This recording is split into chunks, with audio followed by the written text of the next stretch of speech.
Sometimes a person hands you a thing when you go to a place and then you start thinking about the thing that you were handed and you're just kind of like, what the heck? And that's what happened to me the other day when I went to Starbucks and the barista handed me a straw and I just kind of looked at the straw and I was just like, what? Because what's up with drinking straws?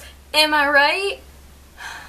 I was curious about this, so I took it upon myself to scour the internet high and low until I found a website, Wikipedia, that had a very somewhat kind of detailed outline of the history of drinking straws. And now I present to you, for your brain pleasure, a brief history of drinking straws. No one knows for sure when the very first straw was invented, however the earliest one dates back to 3000 CE and it was used by the Sumerians. It's guessed that they actually started using straws to avoid the fermentation at the bottom of their beer. Around the same time people of Argentina were using straws as well, however they weren't actually called straws. Their devices were called bombilla. Then a really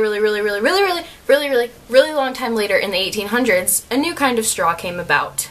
They were straws made out of ryegrass and they were very cheap. However, they kind of left a really bad aftertaste and they would also turn really mushy and liquid, so they weren't really that great. Then in 1888, Marvin C. Stone came along and he was the one responsible for what we know now as the modern drinking straw. His straws were made out of paper and he actually got the shape by wrapping it around a pencil and then he glued it together, however the glue would melt, so then he put wax around it.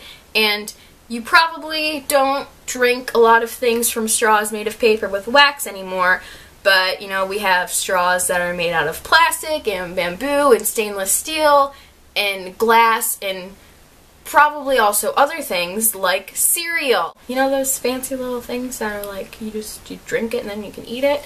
I don't like those, but that's beside the point. And that's a brief history of drinking straws for you. Alright. I should probably end with a pun about straws now, but I don't have one, because I'm a disappointment as a human being. So goodbye.